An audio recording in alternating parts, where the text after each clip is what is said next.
नमस्कार प्यारे बच्चों। प्रस्तुत हूँ मैं आपके सामने कवि सूर्यकांत त्रिपाठी निराला जी की दूसरी कविता लेकर अट नहीं रही है। जैसा कि आप जानते हैं, हमने पहले बताया था कि कवि सूर्यकांत त्रिपाठी निराला छायावादी कवियों में से एक थे और छायावादी कवियों की ये विशेषता रहती है कि उनके काव्य में प्रकृति के सौंदर्य का चित्रण अद्भुत किया जाता है। तो उसी प्रकार अट नहीं रही है कविता में भी कवि ने फागुन महीने के अद्वितीय सौंदर्य का वर्णन किया है और कवि उस सौंदर्य का वर्णन कर पाने में उसका सौंदर्य इतना अद्भुत है कि उस सौंदर्य का वर्णन अपने शब्दों में कर पाने में कवि स्वयं को असमर्थ पाता है। तो देखते हैं कविता। अट नहीं रही है आभा फागुन की, तन सट नहीं रही है। कहीं सांस लेते हो घर घर भर देते हो, उड़ने को नभ में तुम पर कर देते हो। अर्थात प्रस्तुत कविता में फागुन माह के अद्वितीय सौंदर्य का वर्णन करते हुए कवि कहते हैं कि चारों ओर फागुन की शोभा तन में समा नहीं पा रही है। अट मतलब समाना, आभा अर्थात सौंदर्य। तो यहाँ कह रहे हैं कि फागुन के महीने का जो सौंदर्य है, चारों तरफ रंग बिरंगे फूल, हरियाली से भरे हुए पेड़, हरे हरे चमकीले जो वृक्ष हैं वो इतने उनकी अद्भुत सौंदर्य लग रहा है। नए नए पेड़ उन पर आ गए हैं और ऐसा प्रतीत हो रहा है कि चारों तरफ जो प्रकृति है वो नहाकर निकली हो। तो ऐसा सौंदर्य चारों ओर छाया हुआ है जिसको देखकर जो कवि है वो उसका वर्णन, उस सौंदर्य का वर्णन अपने शब्दों में कर पाने में स्वयं को असमर्थ पाता है। आगे देखें। इस समय चारों ओर फूल खिलते हैं और कवि कहता है कि हे फागुन, तुम सांस लेते हो तो उस सांस में तुम संपूर्ण प्रकृति की खुशबू से भर देते हो। ऐसा लगता है कि जब चारों तरफ रंग बिरंगे सुगंधित पुष्प हैं, उनकी खुशबू से सांस लेने में ऐसा लगता है कि सांस लेने में ही सारी प्रकृति में जो है वो खुशबू फैल जाती है। वह सुगंधित वातावरण में फैलकर हर घर को खुशबू से भर देते हैं। यानी चारों तरफ जो फूलों की खुशबू है, रंग बिरंगे फूलों की खुशबू है, प्रकृति की जो अपने आप में ही जो मनोहारी सुगंध है, जो प्रकृति की फागुन महीने में जो ताजगी महसूस कर पा रहा है कवि, उसको घर के हर कोने कोने में भी महसूस किया जा रहा है। तो घर का कोई कोना भी नहीं इस सौंदर्य से छूटा हुआ नहीं है। आगे देखें।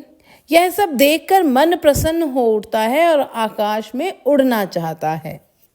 इस वातावरण में पक्षी भी पंख फैलाकर आकाश में उड़ना चाहता है। केवल मनुष्य ही नहीं इस सौंदर्य को महसूस कर पाता है, बल्कि जो प्रत्येक जीव, यहाँ तक कि पक्षी भी इतना आनंद महसूस करते हैं, इतने आनंदित हो जाते हैं फागुन महीने के सौंदर्य को देख करके कि वे भी पंख फैलाकर आकाश में उड़ना चाहते हैं।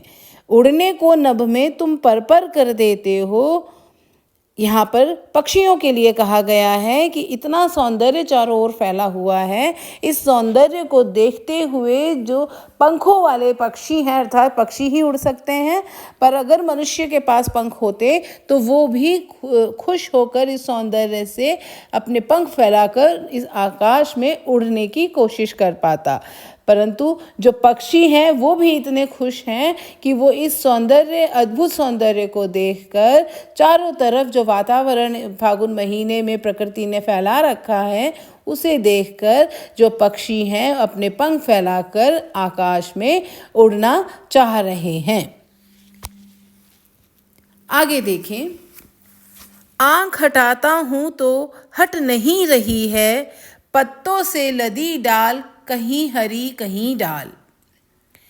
कहीं पड़ी है उर्मे मंद गंध पुष्पमाल, पाट पाट शोभा श्री पट नहीं रही है।